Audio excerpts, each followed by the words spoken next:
छात्रों, आज हम पुनः कुछ महत्वपूर्ण शब्दों को लेकर प्रस्तुत हुए हैं। यद्यपि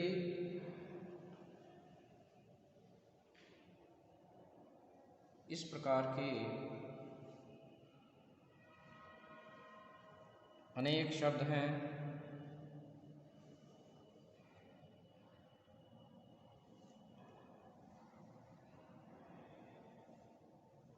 जो संक्षिप्त में लिखे जाते हैं और विस्तृत अर्थ को धारण करने की क्षमता से युक्त हैं।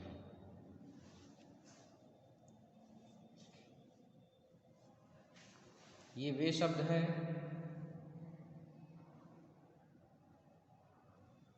जो हमें गागर में सागर भरने की क्षमता प्रदान करते हैं। तो छात्रों, प्रारंभ करते हैं।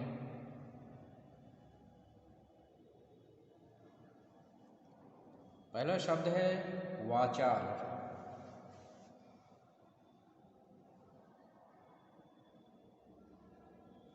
इसका अर्थ होता है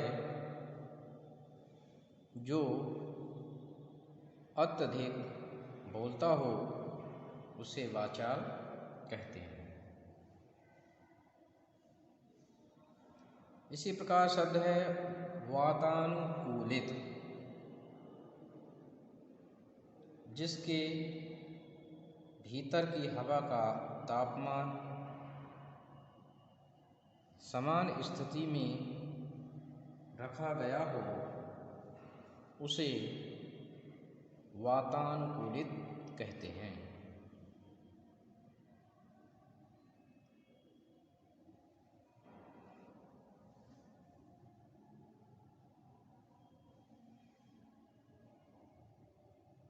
अगला शब्द है विश्वसनीय। इसका अर्थ होता है विश्वास करने योग्य, विश्वसनीय कहलाता है। इसी प्रकार एक शब्द है विधर्मी।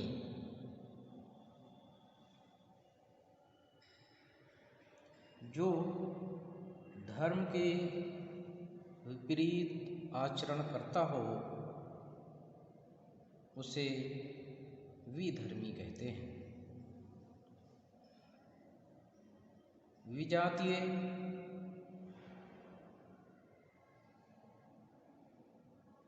किसी दूसरी जाति से संबंधित विजातीय कहलाता है। विशेषज्ञ किसी विषय का विशेष ज्ञान रखने वाला विशेषज्ञ कहलाता है। विकलांग जिसका कोई अंग बेकार हो विकलांग कहलाता है। अब इसके लिए दिव्यांग शब्द का भी प्रयोग होता है। व्याकरण, जो व्याकरण का ज्ञाता हो उसे व्याकरण कहते हैं, अर्थात जो व्याकरण का जानकार हो उसे व्याकरण कहते हैं। शताब्दी 100 वर्षों के समय को शताब्दी कहा जाता है। शरणागत, शरण में आए हुए के लिए शरणागत कहा जाता है। अगला शब्द है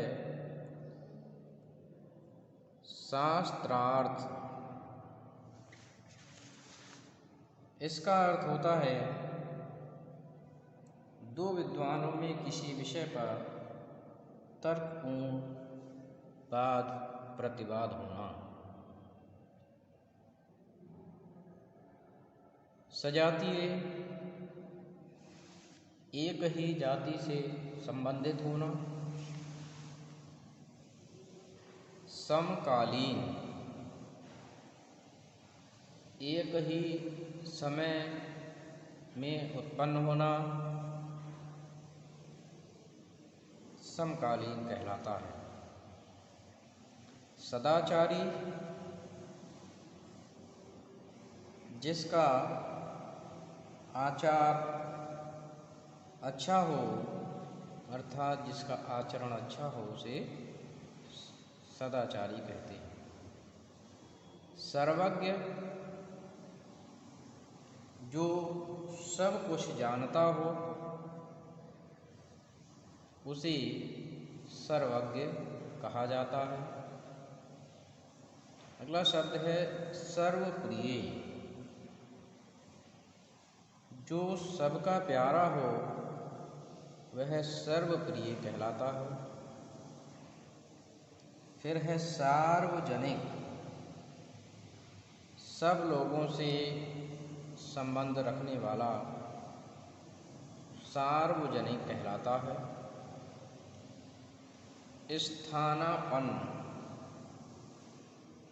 इसका अर्थ होता है दूसरे स्थान पर काम करने वाला, स्थानापन्न कहलाता है। स्थानांतरण किसी दूसरे स्थान पर चले जाना स्थानांतरण कहलाता है। स्वातंत्र्योत्तर स्वतंत्रता प्राप्ति के बाद को स्वातंत्र्योत्तर कहा जाता है। स्वावलंबी अपने ही बल पर निर्भर रहना स्वावलंबी कहलाता है। अपने पर निर्भर रहने वाले को स्वावलंबी कहते हैं। अगला शब्द है हस्तलिखित। हाथ से लिखा हुआ हस्तलिखित कहलाता है। हस्तांतरित दूसरे के हाथ में गया हुआ हस्तांतरित कहलाता है। ये शब्द है हितैषी। हित की कामना करने वाला हितैषी कहलाता है। अगला शब्द है हंसगामिनी। बहुत अच्छा शब्द है। हंस के समान मंद गति से चलने वाली। अक्सर ये शब्द नायिका के लिए प्रयुक्त होता है। हेमंत अगहन और पूष मास की ऋतु को हेमंत कहा जाता है। क्षण भंगुर क्षण भर में नष्ट होने वाला क्षण भंगुर कहलाता है।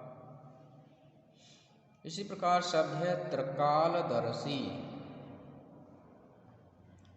जो तीनों लोकों को देखने की क्षमता से युक्त हो उसे त्रिकालदर्शी कहा जाता है।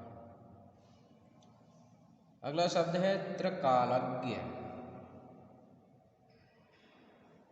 जो तीनों लोगों को जानने वाला हो उसे त्रिकालज्ञ कहा जाता है। अगला शब्द है त्रिवेणी।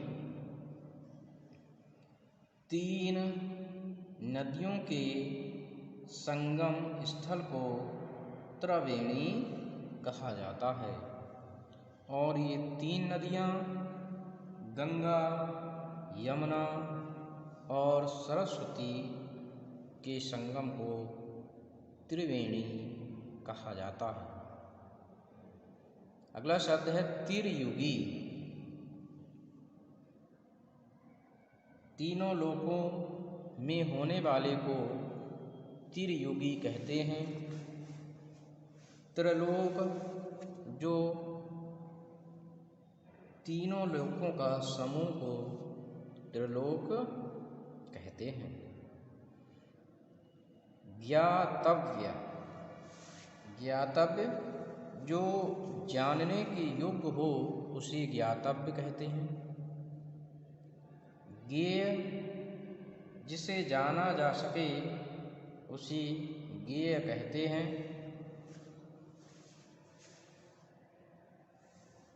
उसके बाद शब्द है ज्ञानी। जो विभिन्न प्रकार की जानकारी रखता हो उसे ज्ञानी कहते हैं।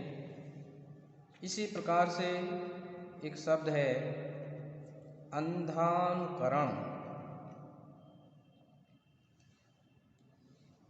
इसका अर्थ होता है आँख मूंदकर किसी के पीछे चलना अंधानुकरण कहलाता है। इसी प्रकार शब्द है अधिवक्ता। जो किसी एक पक्ष का समर्थन करता हो उसे अधिवक्ता कहते हैं। इसी प्रकार एक शब्द है अग्रलेख। इसका अर्थ होता है समाचार पत्र का मुख्य लेख अग्रलेख कहलाता है। मृत्युंजय जिसने मृत्यु को जीत लिया हो उसे मृत्युंजय कहते हैं। इसी प्रकार से एक शब्द है अत्यंत महत्वपूर्ण है स्वयंभू। जो स्वयं उत्पन्न हुआ हो उसे स्वयंभू कहा जाता है और स्वयंभू ईश्वर को कह सकते हैं। यद्यपि अपभ्रंश के प्रथम कवि का नाम भी स्वयंभू नाम था। तो इस प्रकार हमने यह महत्वपूर्ण शब्दों को देखा और मैं समझता हूँ छात्रों कि आपने इन शब्दों के विषय में जानकारी अवश्य ही प्राप्त की होगी। धन्यवाद।